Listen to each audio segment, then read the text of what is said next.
Bonjour, bonjour ou bonsoir, encore merci et bienvenue dans ton émission Vérité ou Réalité. Alors, bienvenue, bon retour.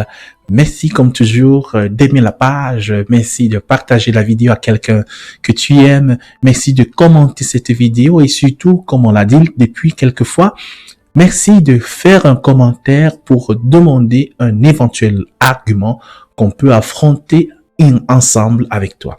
Voilà.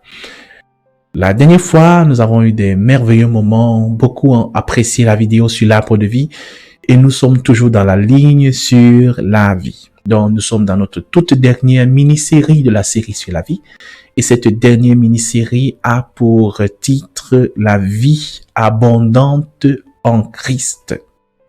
La vie abondante en Christ, autrement appelée la vie Zoé. Voilà. Donc, partage cette vidéo et like cette page et merci de contribuer à défendre, à effondrer l'évangile au travers de ce partage.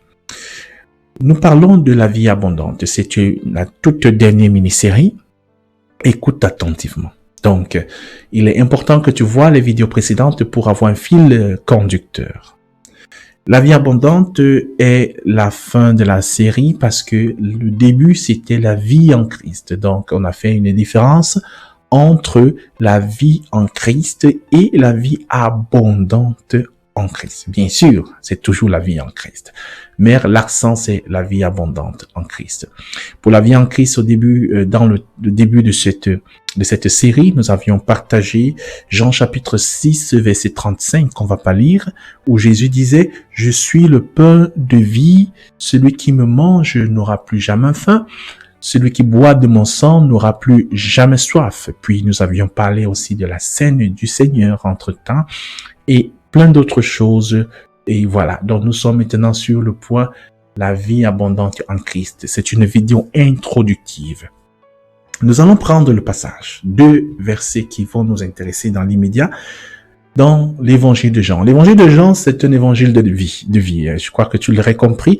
Il est très beaucoup cité parce que c'est l'évangile qui, mieux que les autres, nous insiste et parle très clairement de la vie et de l'amour de Christ. Voilà. Donc, nous avons donc Jean chapitre 10, l'évangile. Jean chapitre 10, on a le verset 10. Tu l'aurais déjà entendu ce passage quelque part, sûrement. Donc, Jean chapitre 10, verset 10, lit ainsi. Le voleur, bon, je peux commencer par le verset 9, ok? Je suis la porte. Si quelqu'un entre par moi, il sera sauvé. Il entrera et il sortira. Et il trouvera des pâturages. Le voleur ne vient que pour dérober, égorger et détruire. Moi, je suis venu afin que les brebis aient la vie et qu'elles soient dans l'abondance. D'autres versions disent qu'elles aient la vie en abondance. Nous allons également lire Jean chapitre 7, le verset 38. Donc Jean chapitre 7, le verset 38. Dit ceci. Celui qui croit en moi, les fleuves ou des fleuves d'eau vive couleront de son sein, comme dit l'Écriture.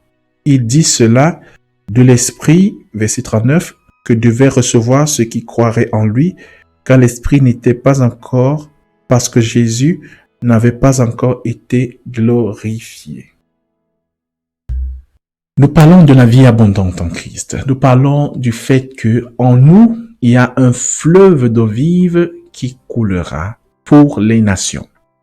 La dernière fois, nous avions parlé du fait que nous sommes un arbre de vie, où nous devons devenir un arbre de vie pour la guérison des nations, pour donner de la vie aux nations. C'est le même concept. La vie abondante donne la vie à plusieurs. La vie, seulement la vie, peut donner la vie à quelques-uns. Vous savez, la différence, on peut la faire lorsqu'on voit une femme enceinte, une maman qui est très fertile, peut donner la vie à quelques enfants. Certaines qui ont été très fertiles ont donné la vie à 10 enfants, et même quelques-unes encore extrêmement fertiles ont donné la vie à 15 enfants. C'est difficile de dépasser parce que humainement, on n'y arrive pas forcément à dépasser ce chiffre. Bon, actuellement, bien sûr, ce sont les choses d'une fois, de l'époque. Ça, c'est la vie. Une vie pleine, une vie, une femme en bonne santé, une femme qui se bat, une femme qui donne la vie. C'est la vie. La vie abondante, c'est autre chose. Ce n'est pas donner la vie à 10, à 15. La Bible nous dit, c'est 1 donne la vie à 1000. 10 donne la vie à 10 000. Voilà le rapport de force dans la vie abondante. C'est donner la vie pour des milliers de personnes. Abraham, qui est le symbole de cette vie, a été appelé le père de la foi et il aura des millions, des milliards de fils. Tu es un fils de Dieu. Tu dois donner la vie abondante autour de toi.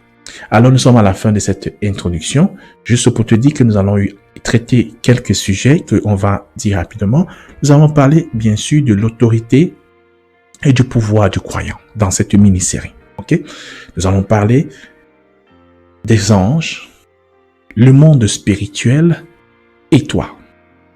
Les anges, le monde spirituel et toi. Puis nous allons parler sur le thème « Tu as le pouvoir de restaurer et de guérir ». Après, nous allons parler sur le retour du Seigneur, le retour de Christ. Après encore, nous allons parler sur la vie éternelle et la nouvelle Jérusalem. Wow, c'est une mini-série de feu, une mini-série d'enseignement.